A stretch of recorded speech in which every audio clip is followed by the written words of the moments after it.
Today we're talking about 8 ways why your bowstring may wear out prematurely and how to avoid these things from happening, and then maybe why you shouldn't avoid them at all. Let's get to the point. So when a bowstring is tight on your bow, there's a greater chance that it's gonna nick and wear out than if it's loose. That's a quick foundation for everything we're gonna talk about. If you see your bowstring wearing right near the loops but not on the loops, it's probably from one reason, and that is having your bow strung and hanging it on a hook. The first thing is that if you store a bow strung, like me sometimes, I don't recommend it. If you put it on a nail, a screw, or a hook, it can wear it out right in that area. So you've got to be real careful to not allow your bow to wear out where you hang it. The motion right there is going to wear out the string right underneath the loop. Now most of us don't leave our bow strung like that, but a lot of us will go out to the archery range and hang it on the provided hooks they have. If you've noticed your bowstring wearing out in that specific area, maybe put your finger up and feel those hooks. Are they smooth? If they're not smooth, repetitive motion of going up and down on top of the hook may wear your bowstring out sooner than you wished. Number 2, bowstrings can wear out all the time by stringing it on the ground.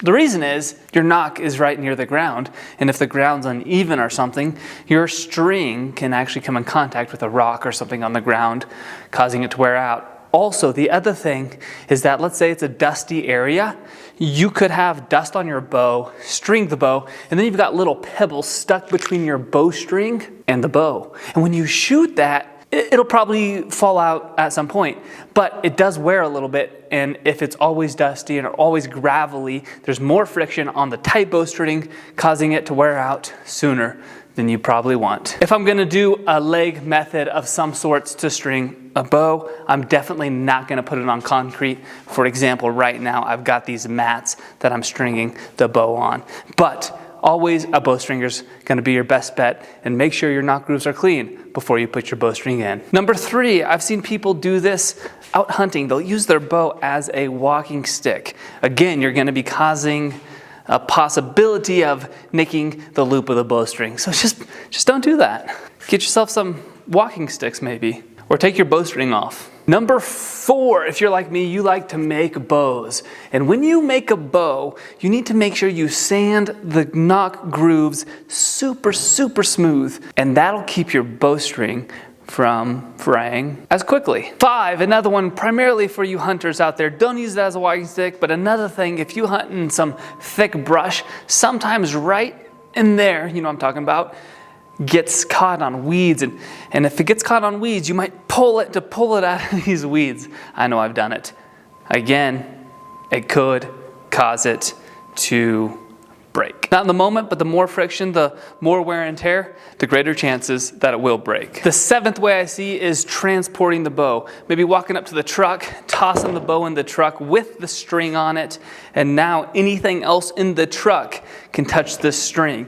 And when the string is tight, it nicks a lot easier. If it's a loose string, something can hit it and it's gonna, push the string aside. It's not gonna cut it very easily. But just keep in mind that that's why bowstrings are made of the material they are. They're quite amazing because they're made up of many strands, and even those little strands are made up of a bunch of little fibers. So the bowstring is going to fray before you break it in almost all cases. So you shouldn't be worried about your bowstring breaking, but when you do inspect it, if it's fraying a lot, you're definitely going to want to replace it. But you don't need to be scared about it just snapping on you randomly when you're shooting. The 8th reason that your bowstring would wear out before you want it to is because you're shooting your bow. And that's actually a good thing to shoot your bow. And the reason I say that point is because your bow and bowstring was made to shoot. So if your bowstring's wearing out, maybe you're just shooting a lot, and that's a good thing for sure. And depending on your values, if you like to change your bowstring a lot, then you don't have to worry about these things so much. It's kind of like buying some cheap oil and then changing your oil every 4,000 miles. Yeah, you can do that, change it all the time. Or you can try to upkeep it and maintain it, get some nicer oil, wax your bowstring all the time, take your bowstring off, always use a bowstringer, never touch your bowstring on anything that could cause it to nick, to fray, extra friction to wear, and your bowstring will last 2-3 times longer. And lastly, thanks so much for being here. Thank you to everyone who's subscribed. This channel is growing. It's super exciting, and it's so fun to talk to you guys about archery. I really appreciate it, and I'll catch you in the next video.